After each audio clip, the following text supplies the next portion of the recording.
Hello students, आज हम हमारी नेक्स्ट पोएम जो लास्ट बार्गेन है वो पढ़ेंगे। बार्गेन का मतलब क्या होता है? एक सौदा, मतलब एक समझौता। तो लास्ट बार्गेन मीन्स अंतिम सौदा। जो एक अंतिम सौदा होता है उसके बारे में ये पोएम है। ये पोएम के जो पोएट हैं वो है रविंद्रनाथ टैगोर, और उन्होंने इस पोएम में एक वर्कर के बारे में बताया है। जैसा कि हम लोग देखते हैं ना कि बहुत सारे लोग रोज़ काम करने के लिए सड़क पर खड़े रहते हैं कि कोई उनको हायर करके ले जाए और उसके बाद उनको कुछ काम मिले जिससे उनको पैसा मिलता है। इसी प्रकार एक जो वर्कर है उसके ऊपर ये पोएम लिखी गई है। तो पोएम स्टार्ट करने से पहले हम उसके बारे में थोड़ा पढ़ लेते हैं। A bargain is an agreement in which both parties promise to do something for each other. जो बार्गेन है, जो सौदा है, वो एक समझौता है जिसमें दोनों पक्ष एक दूसरे के लिए, जो दोनों पार्टीज़ हैं वो एक दूसरे के लिए कुछ करने का वादा करते हैं। ठीक है। Someone is looking for work, waiting to be hired. कोई व्यक्ति है, कोई वर्कर है, वो क्या कर रहा है? काम की तलाश में है वो, और उसे इंतज़ार है कि कोई उसे हायर करेगा, मतलब काम पे रख लेगा, उसको काम दे देगा, ऐसा वो इंतज़ार करता है। He strikes a bargain but thinks it worthless. अब यहाँ पर क्या बताया है? वो मोल भाव करता है लेकिन वो उसे बेकार समझता है। मतलब कोई उसके पास काम के लिए आता है लेकिन वो उसे बेकार समझता है, क्योंकि वो मोल भाव करने के बाद उसको वो समझ नहीं आता कि ये काम करना चाहिए या नहीं। He tries twice again but doesn't like either. उसने उसके बाद भी 2 बार फिर कोशिश की। वो जो वर्कर था, वो जो व्यक्ति था, उसने 2 बार वापस कोशिश की लेकिन उसे पसंद नहीं आया कुछ भी। ठीक है। Finally in the last bargain, when he is hired for nothing, whatever, he is happy as never before. What is the bargain and why is it the best? अब अंत में जो उसका अंतिम सौदा होता है, जब वह कुछ भी नहीं के लिए काम पर रखा जाता है, वह पहले से ज़्यादा खुश होता है जितना वो आज तक कभी नहीं हुआ था। तो इस पोएम में हम पढ़ेंगे सौदा क्या है और यह सबसे अच्छा क्यों है, जो इस पोएम में बताया गया है वो। ठीक है। मतलब क्या होता है बार्गेन और वो अच्छा क्यों है, वो बेस्ट क्यों है, वो हम इस पोएम में पढ़ेंगे। मतलब ऊपर का इंट्रोडक्शन पढ़ने से हमें पता चल गया कि ये जो पोएम है ये एक वर्कर के बारे में है। अब वर्कर यहाँ पर क्या बोलता है वो हम देखते हैं। ठीक है।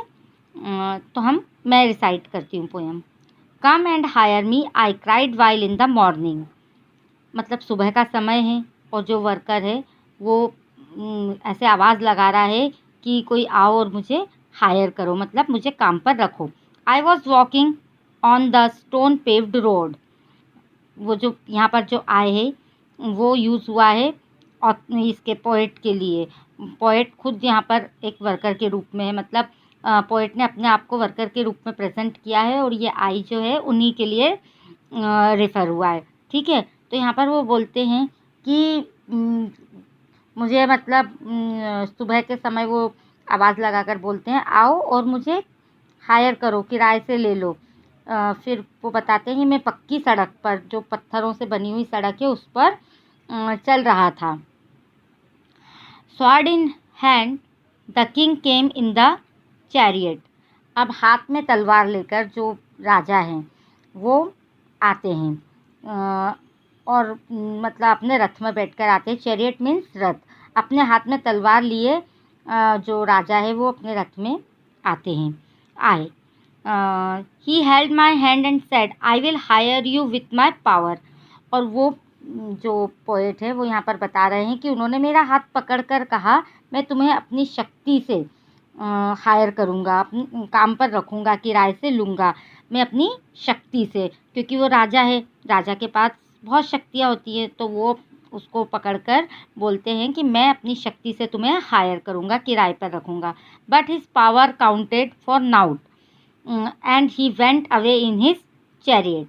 लेकिन उनकी जो शक्ति थी वो शून्य के बराबर थी, मतलब कोई कुछ भी शक्ति नहीं थी उनमें, बिल्कुल शून्य के बराबर गिनी गई उनकी शक्ति को। और वे अपने रथ में वापस चले गए। In the heat of the mid day the houses stood with shut doors. अब वो यहाँ पर क्या बता रहे हैं पोएट कि दोपहर का समय हो गया, मतलब चलते चलते काम ढूंढते ढूंढते उस वर्कर को क्या हो गया, दोपहर का समय हो गया। जब दोपहर का समय हो गया तो वो जब जा रहा था तो उसने क्या देखा कि जो दोपहर की गर्मी के कारण घरों के दरवाजे क्या थे, बंद थे।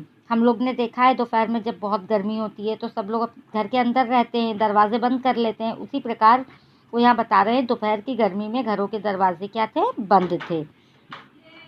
I wandered along the crooked lane. मैं टेढ़ी मेढ़ी गलियों में घूम रहा था। कौन? वो जो वर्कर है, ठीक है। An old man came out with his bag of gold. फिर वो यहाँ पर क्या बता रहे हैं कि एक बूढ़ा आदमी बाहर आया जो कि सोने के, उसके साथ में एक बैग था जिसमें सोना था।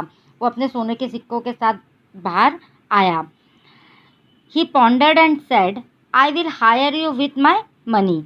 उसने सोचा और कहा कि मैं तुम्हें किराए पर लेना चाहता हूँ, मैं तुम्हें हायर करना चाहता हूँ अपने पैसों के दम पर। मतलब उसके पास बहुत पैसा था ना, उसने अपने वो जो बैग था, जो थैली थी पैसे की, वो लेकर वो बाहर आया था। तो उससे उसने बोला कि मैं अपने पैसों के दम पर तुम्हें हायर करना चाहता हूँ, किराए से लेना चाहता हूँ। He weighed his coins one by one but I turn away. तो उस बूढ़े व्यक्ति ने एक एक करके अपने सिक्कों को तोला, उनका वज़न किया, और लेकिन मुझे ये सब, उसके सिक्कों में कोई इंटरेस्ट नहीं था, ऐसा वो बोल रहा है। मैं वहाँ से चला गया। वो क्या बोले कि उसके परंतु मैं वहाँ से दूर हो गया, मैं वहाँ से चला गया, ऐसा जो पोएट है वो बोल रहे हैं, मतलब जो वर्कर है वो बोल रहा है। It was evening the garden has was all a flower.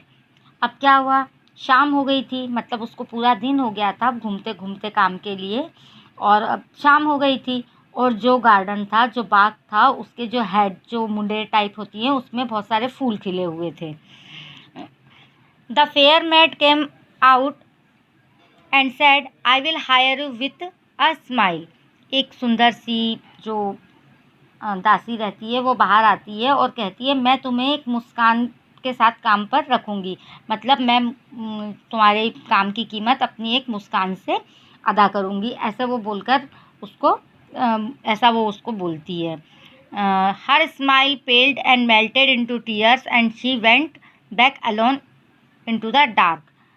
लेकिन जो समय के साथ में उसकी मुस्कान जो है आंसुओं में पिघल गई, फीकी पड़ गई, और वह जहाँ से आई थी वहीं अकेले अंधेरे में वापस चली गई। The sun glistered on the sand and the sea waves broke waywardly. अब यहाँ पर क्या बताया गया है, जो सूरज है वो रेत पर चमक रहा था और समुद्र की लहरें तेज़ी से टूट गई थी, मतलब छिटक जा रही थी। जैसे कि हम देखते हैं ना, समुद्र की लहर किनारे पर आती है और एकदम से बिखर जाती है, उस प्रकार से पोएट यहाँ कहना चाहते हैं कि जो लहरें थी समुद्र की वो तेज़ी से टूट गई थी। A child sat playing with shells. और क्या बता रहे हैं वो कि वहाँ पर एक जो बच्चा है वो शेल्स से, शंख से खेल रहा था। हमने देखा है समुद्र की रेत के वहाँ बहुत सारे शंख होते हैं, तो उन्होंने बताया, हम यहाँ पिक्चर में भी देख सकते हैं कि एक बच्चा जो है किससे खेल रहा है, शंख से खेल रहा है। तो वहाँ पर एक बच्चा क्या कर रहा था, शंख से खेल रहा था। He raised his head and seemed to know me and said I hire you with nothing. उसने अपना सर ऊपर किया और ऐसा लग रहा था जैसे कि वह मुझे जानता है, और उसने कहा मैं तुम्हें हायर करता हूँ, किराए पर रखता हूँ बिना किसी चीज़ के, मतलब कोई चीज़ मैं नहीं दूंगा तुम्हें, लेकिन मैं तुम्हें काम के लिए रखता हूँ, लेकिन मैं तुम्हें उसके लिए कुछ भी चीज़ नहीं दूंगा। From hands forward the bargain struck in child's play made me a free man. उसके बाद में जो पोएट है वो क्या बता रहे हैं, इसके बाद से बच्चे के खेल में, मतलब आखिरी जो सौदेबाजी हुई थी उसकी वर्कर की बच्चे के साथ में, उसके बाद से वो उसको एक स्वतंत्र आदमी, उस आखिरी सौदेबाजी ने उसको एक स्वतंत्र आदमी बना दिया। मतलब अब वह किसी का कोई काम नहीं करता था, फ्रीली अपनी लाइफ को जीता था, अपने हिसाब से वो काम कर रहा था। वो ऐसे किसी से भी कोई भी उसको हायर नहीं कर सकता था। इस पोयम में हमने क्या देखा कि मतलब हमने ऊपर पढ़ा था कि उसको एक बार बार्गेन किया गया, तो उसके एक बार सौदेबाजी हुई जो राजा के साथ हुई थी, तो वो उसको पसंद नहीं आई। दूसरी बार जो सौदेबाजी हुई थी वो एक ओल्ड मैन ने अपने पैसों के दम पर करना चाही थी, वो भी उसे पसंद नहीं आई थी। और फिर जब एक और सौदेबाजी हुई थी, जो एक लेडी थी जिसने अपनी स्माइल, अपनी मुस्कान से को हायर करने की कोशिश की थी, तो वो नहीं कर पाया। लेकिन जो आखिरी सौदेबाजी थी, जो एक बच्चे के खेल से प्रभावित होकर हुई थी, वो उसको बहुत प्रभावित उस सौदेबाजी ने उसको बहुत प्रभावित किया, और वह उसके बाद से एक स्वतंत्र आदमी बन गया, क्योंकि उस सौदेबाजी ने उसको एक स्वतंत्र आदमी बना दिया था। तो स्टूडेंट्स, आई थिंक आपको पोएम समझ में आ गई होगी। Thank you.